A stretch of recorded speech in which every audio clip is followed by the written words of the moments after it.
So pretty fucking cool, right? And then you got a picture with Chuck. Okay, I have to explain this because not everybody knows who Chuck is. Go in the weight room over there and there's a giant mural of this. This guy is that guy. One of the most intense power lifters ever. Like he walks into a meet and everybody kind of looks away. One of those guys.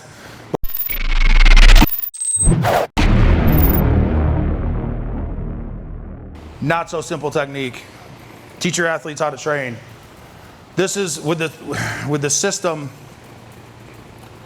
I had enough faith in the system that I knew I didn't have to be a drill sergeant or be all over the athletes all the time, right? Because we had pretty good kids that did a decent job training, and I knew the rest would take care of itself because I had that much faith in the system, okay? Now, on top of that, teach them to train, and you're golden, okay? I don't care if you have a room full of 50 kids. We had 50 swimmers in the room every Saturday morning, men and women, and I knew they would do a good job because they got to the point where they understood how to train, all right? I think a big part of learning how to train, like people bitch about the millennials and stuff, a lot of that is just they don't know better. Like really, they played their sport their whole life, they've never done anything really hard, right? So you gotta kind of show them what that is.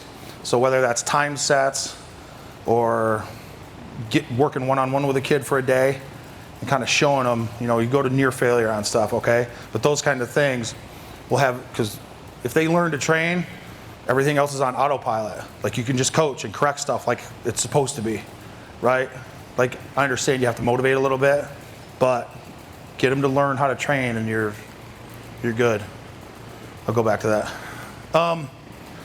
So in order to teach your kids how to train and have buy-in, that's what everybody talks about, right? Target the kids that have bought in and use them, all right? I always use Robin as an example. I'll go back. No, I'm not gonna go back. The kids that are successful may be able to get to some kids that you can't.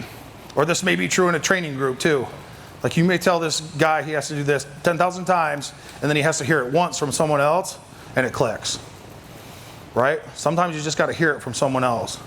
Your kids that buy in and do a good job, let them be advertisers for your system, all right? And that'll just kind of happen on its own.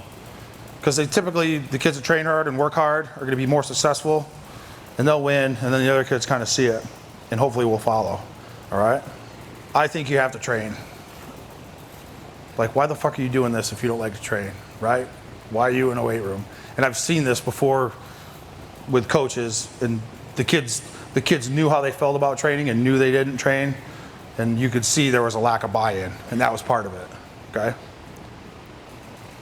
If you can, teach them, don't make them, right? So teach them how to train, teach them how to succeed, and they'll buy in more. If they're just doing stuff because you're a drill sergeant and you're running their ass on the ground and all this other stuff, you're not really getting anywhere, okay? Now, I understand there's gonna be certain groups with certain dynamics where you have to kind of drill sergeant them, right? But if you have to do that on the front end, transition it to where they learn it and then want to do it, okay? Like we had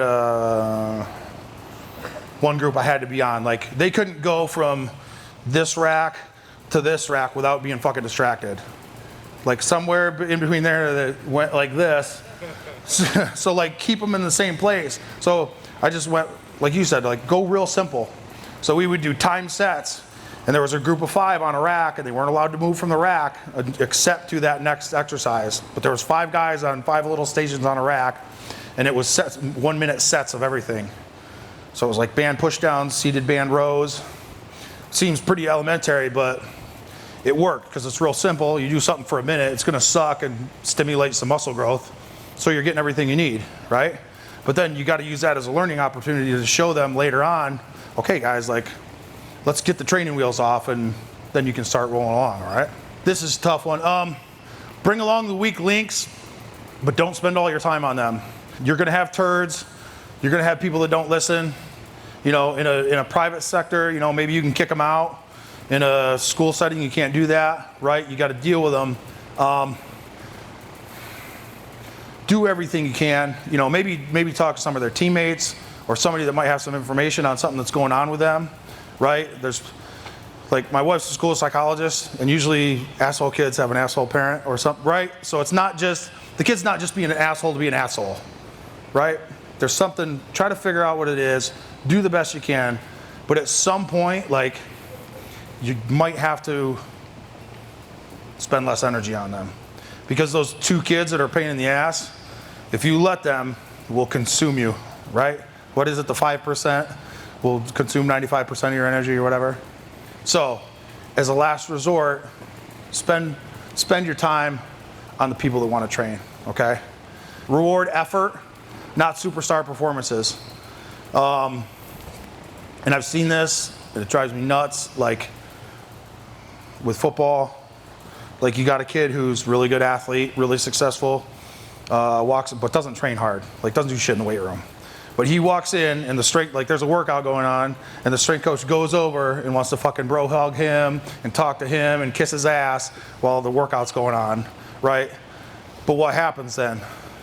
All you guys that are training hard see that, see me over there kissing Johnny's ass, and you're like, fuck, what are you doing, right? So that takes away from your buy-in, because eventually or at some point, they're gonna work for you. They will want to work for you, and they'll put effort into their training for you. But if you do stuff like that, it'll never happen, right? Because it's a bad message. So reward effort. Even if the kid sucks at their sport, that's not your concern. You're a strength coach, right? Reward effort. You know that what goes on the field is not, let the coach worry about that stuff. So I talked about your kids that buy in, use them for like advertisement and to bring other kids in. This is Rob, he was one of our throwers. He bought in, did a great job, and then his senior year he interned for me, and I had a group of female sprinters who, they were good kids, they did okay job, they were never disrespectful or like a big problem, but things weren't really clicking for them. So Rob interned, and I was like, will you go work with them and try to, like, I don't know what to do, you go try, right? And it was like day 2, everything cleaned up, and they did a great job and started training harder. So use those kids. Rob was like 5'9" or 10. He was a shot putter, right? He's kind of in a sport of giants, but just because of his effort, he was able to, like, he was a multiple-time All-American. Actually went to Olympic trials and made finals. So he was like this little dude, not little, he was like 260, but this short guy was in finals with Reese Hoffa in the Olympic trials. So that was pretty cool. So like guys like that, lean on them, okay? And then later he threw post-collegiately a little bit, and he moved to Ohio and earned himself a key to West Side. So pretty fucking cool, right? And then he got a picture with Chuck. Okay, I have to explain this because not everybody knows who Chuck is. Go in the weight room over there and there's a giant mural of this. This guy is that guy. One of the most intense power lifters ever. Like he walks into a meet and everybody kind of looks away, one of those guys. But Rob doesn't care, he just goes up and throws his arm around him and grabs a picture, right? So lean on those guys, okay? Or those kids.